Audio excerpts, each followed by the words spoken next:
welcome back to my channel, the Royal House of Aquazura by the People's Duchess.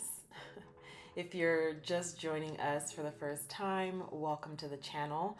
I wanted to give some shout outs to new subs because I adore you all and I'm really thankful and appreciate that you enjoy my channel. Okay, so we have Ty Crockett, Rachel Cherry, LMZ, Patricia Nixon, Hazel Bryan, hi Hazel, Cindy Lewis, Women Interrupted, Catalina Hamlet, Eva Borglin, Pat H, Ruth C, Mary Mann, Ali S, and all the new subscribers. There's too many to name now, so I will get to them piece by piece in each upcoming video. Today we are continuing our mental health series in support of Mental Health Awareness Month and Archewell's efforts to curb online violence and abuse. And I will also be, of course, unpacking Meghan's stunning ensemble for the event. But I definitely want to continue the discussion around the subject matter, and today I'd like to really get into the trenches. So I'll also be sharing a bit more about my mental health journey, and hopefully it resonates with someone so that they can use it as a guide to avoid the mistakes I made when my mental health wasn't super up to snuff. So, Archewell's Mental Health Day Summit in New York was nothing short of transformative. It provided a platform for open, honest, and deeply emotional conversation about mental health, which is a topic that touches, I think, everyone at some point or the other. Like we've discussed in previous videos, all kinds of stressors are mental health challenges and should be addressed as such. The Parents Mental Health Summit couldn't have come a day too early. The event itself was a meaningful discussion about the state of mental health and the progress that Archewell has made in trying to tackle some of those issues. But most importantly, a high level platform for the subject to be approached with the nuance and grace and the dignity that it deserves. One of the most poignant aspects of the summit was the willingness of the parents who had lost their children to suicide to recount their heartache and pain. The raw honesty with which they shared their stories was a very bleak reminder of the devastating impact that cyberbullying and abuse has on not only the victim but the innocent kids, parents, spouses, and loved ones that their loss affects. It was emotionally challenging to hear, yet completely necessary to raise that awareness and foster understanding. So, in as much as I don't like how we got to where we are as far as Harry and Meghan's mental health, I will say this: you cannot enact change and encourage open discussion when the media mocks you for it. You cannot foster a safe place to confront poor mental health or mental health crisis if you are worried the press will slaughter you for it or write things that give people negative views of you because you are having mental health challenges. You cannot be a beacon of hope for others to be open and discuss their mental health challenges if you yourself would never dare discuss yours in a public setting.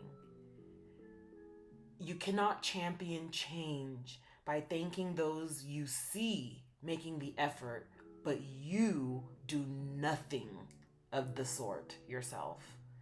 You can't even be an ally or an advocate for change when change itself threatens you so deeply that it caused you to react like wasps finding a ladybug in their nest. And Carson Daly did a fabulous job moderating. I'm always really impressed with how much of a serious journalist he is now. He has a gorgeous family now, and he's worked really hard to overcome his own mental health challenges over the years and has been very candid about them. He even spoke at Harvard about some of the struggles he has faced and the tools that he's found useful in confronting and coping with those struggles. So, a lot of kudos and grace to Carson for that. He's always had such an easy, coastal, natural way with people, which is how I assume he got his stardom in television to begin with. He's charming, he's intelligent, well spoken, and whew, those baby blue eyes could not have hurt his chances either. He's matured. He is matured like a fine Tignanello, skillfully and masterfully broaching the questions with profound empathy and regard for the families. He guided conversations with a sensitivity that allowed everyone to share their stories while feeling safe and respected. The summit had an inspirational goal, which is to take these really important dialogues beyond the confines of a conversation and into the pages of legislation. There's a call to action here. And I'm really glad to see that independent agencies like New York's A.G. James and Governor Hochul, Senator Gennardez, and Assemblywoman Rosick, who are all working to pass New York State legislation to both limit social media features that harm children and protect their data online. This is a serious call to action and has Harry and Meghan's involvement all over it. I do not accept that it's a coincidence that the Sussexes were in New York and didn't have anything to do with this being announced a day later. And I'm praying that this includes an automatic demonetization of accounts, of hate accounts, dedicated purely to targeting and harassment of anyone. It's the worst. It's just the worst. Demonetizing these horrific, sad hate accounts on any platform, which they can earn money, is absolutely critical to safeguarding the mental health of all people online, and especially kids. The hope here is that if these individuals are demonetized, they can instead get some time to reflect on their actions and find the courage to identify, treat, and ultimately move on from whatever is causing them to be so vile to random strangers online in the first place. And yeah, social media are not government agencies, they're privately owned companies, and they're allowed to make their own standards for use and operations. But luckily, with campaigns like Stop Hate for Hire and mental health movements really swinging into gear, these agencies are definitely seeing increased pressure to be some semblance of moral. Like, you don't have to be moral oral, but just some semblance of anything, especially when the attacks are so deeply racist or otherwise bigoted. So this is really good progress. I trust Harry and Meghan's involvement. I trust that they care. I trust that they truly want to see an end to the barbaric practices of the British media and clipping the hate accounts wings. And I love that the message is being heard loud and clear, not only thanks to the impressive network of professionals that Archewell has assembled and really worked behind the scenes to carry out this conversation with, but also you got to give it to her. Meghan's impeccable style being talked about so much that people who normally wouldn't be paying attention are. Meghan knows the power of appearance. She is a master of the women who work aesthetic. I've seen the words stealth wealth and quiet luxury more times than I can count. The boat neck eggshell Aquazzura suit she wore was sublime.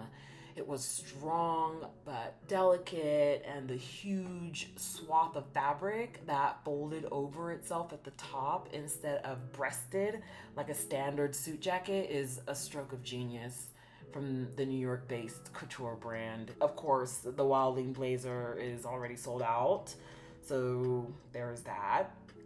But it was definitely a statement piece that exuded like confidence and power. And of course, she kept everything else simple, wearing her signature dainty jewelry that included Logan Hollowell's gold queen emerald cut Cuban choker with Sarah Handler's pave spear tip dangle studs, plus a diamond pinky ring and her wedding band.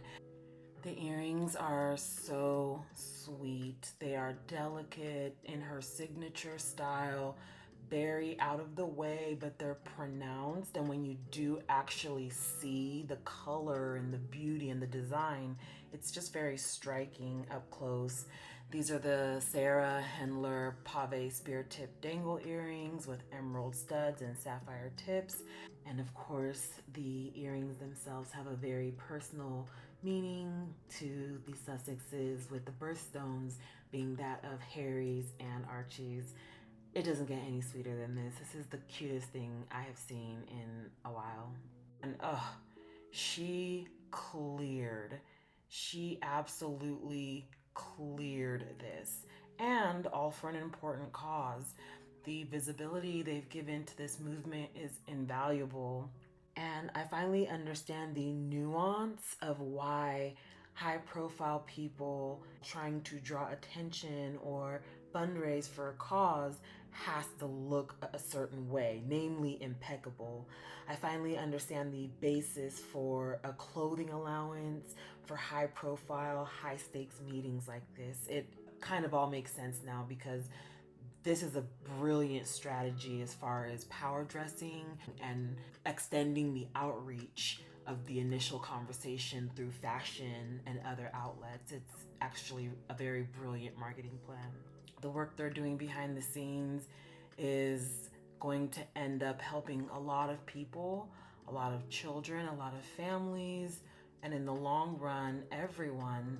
I know from personal experience dealing with bullies when I worked in psychiatric health and family health, and I personally sit down and talk to them and ask them, why do you do this to other people? What motivates you? Or in some cases, who showed you how to do this?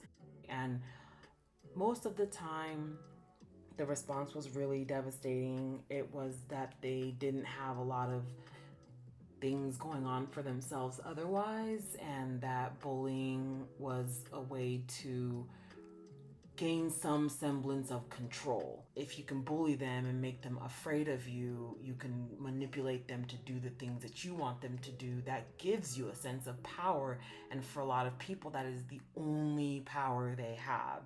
In the case of adults, being bullied by a fully grown adult is also a power play and a power struggle, but there's also the monetized element. There's the people who do it simply for the paycheck. So, just to give some context to what we're facing here, it's no secret that the opioid epidemic has reached shocking levels. I would say endemic levels, but that's just me. I'm not a scientist. The correlation between poor mental health, self-harm, and violence cannot be emphasized enough.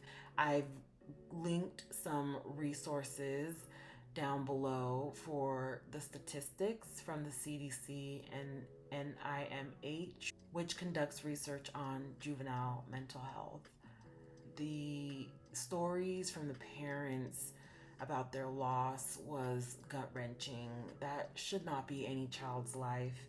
Daily brutality should not be anyone's life. Words matter. Lies matter. Integrity matters. Honesty matters. We, as a society, we have a collective responsibility to do better, not just for our children, but for each other and for ourselves. The cruelty, racism, sexism, classism that we see on a daily basis are heartbreaking and infuriating, but mostly a cycle that just needs to change. So I applaud and want to be as much help as I can to Harry and Meghan's commitment to creating a kinder, more compassionate society. Service is indeed universal. Anyone can serve others, and I challenge everyone listening to this now to lead by example and be of help in any way that you can, whether it's volunteering or helping out the elderly, donating to Project Healthy Minds or any mental health charity of your choice, anything. Just challenge yourself to lead with empathy and discipline and see what you get out of it. There's a lot to be gotten out of giving back like that. I first started volunteering for election duties back in 2008. My first one was the presidential election of 2008, and that really just kind of changed my outlook on everything. I had such a great time, but it was really inspiring to get young people coming in to carry out their civic duties, and I loved that, but it was giving back that I loved the most. It is very fulfilling. Thank you so much for joining me on this exploration of Archewell's first summit in New York City for mental health and online advocacy for kids. I absolutely loved covering this, the event itself, and mental health awareness in general is just a really big deal to me. I started out my career in mental health, so I'm still very passionate about it. Although I've pivoted into technology, I'm still extremely dedicated to bettering and improving the mental health for society. If you enjoyed this video, please don't forget to like, subscribe, and share. Remember to stay curious and most importantly, be ethical. Bye.